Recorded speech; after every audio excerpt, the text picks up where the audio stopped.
आपने जौनपुर की पुलिस पर कुछ आरोप लगाए थे अपने संबोधन के दौरान कि शराब के नशे में करने घुसती है पुलिस, महिलाओं के साथ शहर में कोई मामला शिकारा पुलिस की, क्या पूरा प्रकरण है? देखिए, भारतीय जनता पार्टी जो है महिला वंदन के नाम पे महिलाओं को लगातार परेशान कर रही है। और भारतीय जनता पार्टी ने जो उच्चतम अधिकारी से लेकर के नीचे स्तर के अधिकारियों को अपना कार्यकर्ता बना करके उनसे जो है जनता को परेशान करने का काम किया जा रहा है लगातार। और आजाद बिन की हत्या का मामला, जिसमें पूरा का पूरा जिला जो है वो उस दुख में उस परिवार के साथ था, और उस पे आप सभी को पता है, मीडिया बंधुओं से लगातार हमारी वार्तालाप हो रही थी। परिवार से भी मिलके हम लोगों ने आर्थिक सहायता दी, और सबसे पहले अगर किसी पार्टी और किसी पार्टी के मुखिया ने मदद पहुंचाई सौम्या बिंद और उनके परिवार को, तो वो समाजवादी पार्टी है और हमारे राष्ट्रीय अध्यक्ष अखिलेश यादव। आर्थिक सहायता के साथ साथ जो भी उचित कार्यवाही में साथ खड़े रह करके मदद कराने का उन्हें आश्वासन दिया।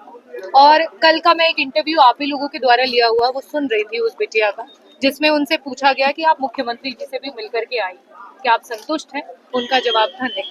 और उन्होंने ये भी कहा कि मुझे 6 तारीख या 7 तारीख तक की मोहलत दीजिए और मैं सारी बात स्पष्ट करूंगी। आप प्रदेश के इतने बड़े प्रदेश के मुख्यमंत्री होकर और आप लॉ एंड ऑर्डर की बात करते हैं, और लॉ एंड ऑर्डर के पे आप कंप्लीटली जीरो दिखाई दे रहे हैं। जब वो बेटी आपके पास गई और उसके बावजूद भी अभी तक जो मुख्य उसमें अभियुक्त है वो पकड़ी नहीं गई, उन पे कार्रवाई नहीं है, तो अपने में दिखाती है कितना लचरपन। जब बुलडोजर चलना होता है, जब एनकाउंटर जोने होते हैं, तब आपको पीडीए दिखाई देता है, तब गरीब परिवार दिखाई देता है, तब पिछड़ा समाज दिखाई देता है, अल्पसंख्यक समाज दिखाई देता है, एक लाचार महिला दिखाई देती है, एक बूढ़ा व्यक्ति दिखाई देता है। और वहीं जब आपके पोषित गुंडे होते हैं, तब आपकी बुलडोजर जो है वो नहीं पहुंच पाती है वहां पे। खैर, वो बुलडोजर आपसे पहुंच भी नहीं पाएगी। वो देश की प्रदेश की जनता जो है उसकी चाबी लेकर के उल्टा भारतीय जनता पार्टी पे बुलडोजर चलाने का काम करेगी आने वाले चुनाव में। सेलेक्टिव एनकाउंटर्स को लेकर के बड़े सवाल खड़े किए जा रहे हैं विपक्षी दलों द्वारा कि जिस तरह से लॉ एंड ऑर्डर पे बात करी जानी चाहिए थी वो हो नहीं पा रही है, वो सिर्फ ऑन पेपर रह जा रही है, ग्राउंड रियलिटी कुछ और है। देखिए, हाई कोर्ट सुप्रीम कोर्ट तक ये फर्जी एनकाउंटर्स की बातें गई हैं, और वहां से भी लताड़ लगाई गई है सरकार को कि किस तरीके से फर्जी एनकाउंटर्स किए जा रहे हैं। और आए दिन हम अखबारों में पढ़ रहे हैं, जो आपके निष्पक्ष पत्रकारिता है, हमारे बेचारे जो आज सोशल मीडिया के बंधु हैं वो पत्रकारिता के माध्यम से बताते हैं, और आपके चैनल से हमें पता चल रहा है कि किस तरीके से आए दिन जो है लोगों की गलत तरीके से एनकाउंटर्स के नाम पर जो है हत्या करी जा रही है, निर्मम हत्या है। सरकार के हाथ जो है वो खून में सन चुके हैं।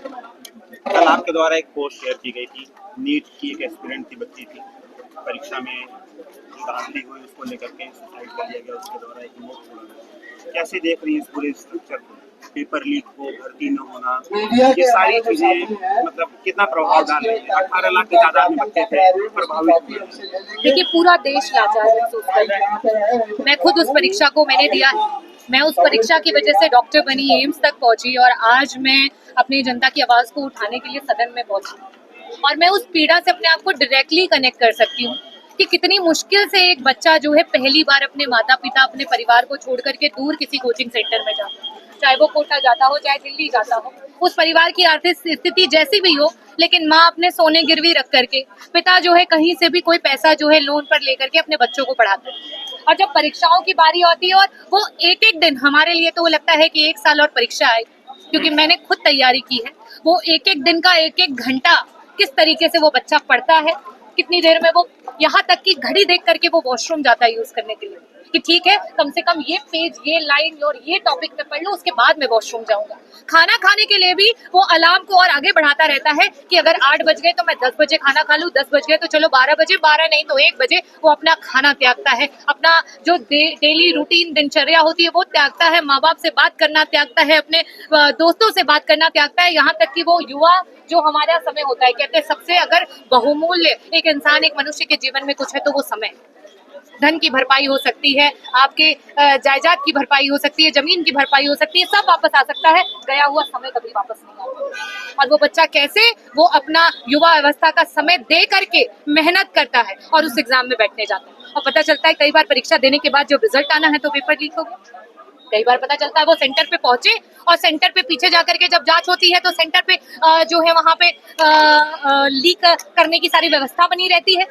और ये सिर्फ 22 लाख बच्चों के भविष्य के साथ खिलवाड़ नहीं है। उत्तर प्रदेश में लगातार ये समस्याएं जो हैं प्रदेश लेवल पे हो रही प्रत्येक परीक्षा में देखी गई है। एओआरओ की परीक्षा को देख लीजिए, ट्रिपल जो आपका जो है यूपी ट्रिपल एससी के जो आपके हैं अभी कला के जो बच्चे थे वो बता रहे थे, टीजीटी के बच्चे जो हैं वो गए और उनको ये बताया जा रहा है, उनके इतनी दूर दूर सेंटर्स डाले गए और उसके बाद जब वो बताते हैं कि पहले से ही सेटिंग हो रखी है।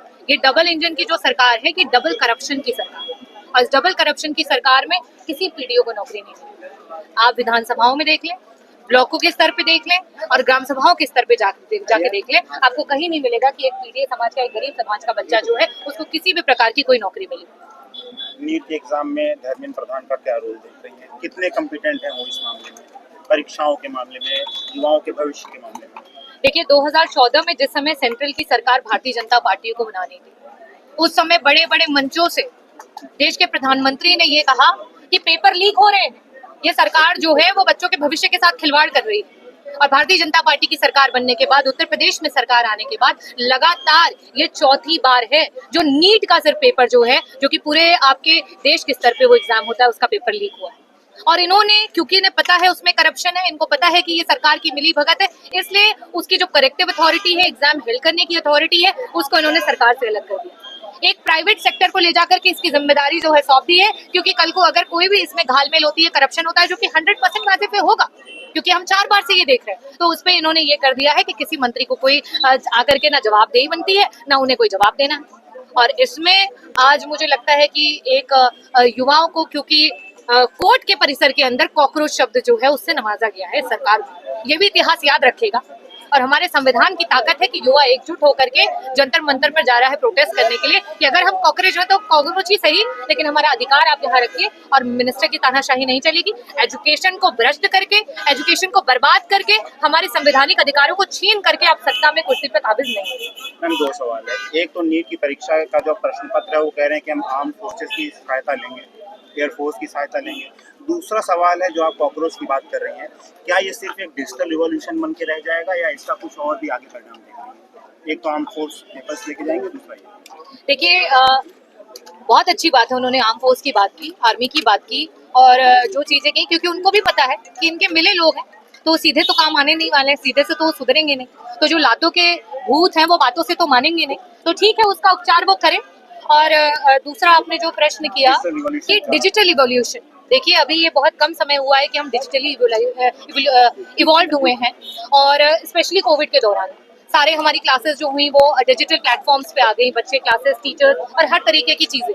और इसी में भारतीय जनता पार्टी ने व्हाट्सएप के स्कूल शुरू कर दिए, व्हाट्सएप से नेगेटिव प्रमोशन शुरू कर दिए, व्हाट्सएप से भ्रम फैलाना शुरू कर दिया, व्हाट्सएप से उन्होंने किस तरीके से कि धर्म पे सांप्रदायिक हिंसा को जन्म देना शुरू कर दिया, जातिवाद में किस तरीके से एक दूसरे के प्रति हिंसा हो उसको जन्म देना शुरू कर दिया। तो उसी का जवाब जो है इस युवा ने दिया है, जिसे कॉकरोच बोला गया है। उन्होंने जो अपनी पूरी मेहनत करके और जनता के गाड़ी कमाई के पैसों से अपना जो उन्होंने महल सजाया था डिजिटल मीडिया पे, उसको देश के युवा ने धराशाही कर दिया। मात्र 2 दिन में 20 मिलियन पार उनके जो है सब जो है वो उसमें फॉलोअर्स जा चुके हैं। और ये अपने में प्रमाण है कि जब देश का संविधान, देश के युवा, देश की महिलाएं, देश का पीडीए, पिछड़ा, दलित, अल्पसंख्यक समाज और प्रत्येक हिंदुस्तानी, प्रत्येक भारतवासी जब लड़ाई करने के लिए आ जाता है, तो चाहे आपके पास कितनी बड़ी ताकत हो, चाहे ईडी हो, चाहे सीबीआई हो या देश का कितना भी पैसा हो, वो सब कुछ जीरो हो जाता है। अभिजीत दीपके भी कह रहे हैं कि बहुत संभव है कि अगर मैं इंडिया आता हूँ, लैंड करता हूँ, तो मेरी गिरफ्तारी भी हो सकती है। फाउंडर है सीजेपी के।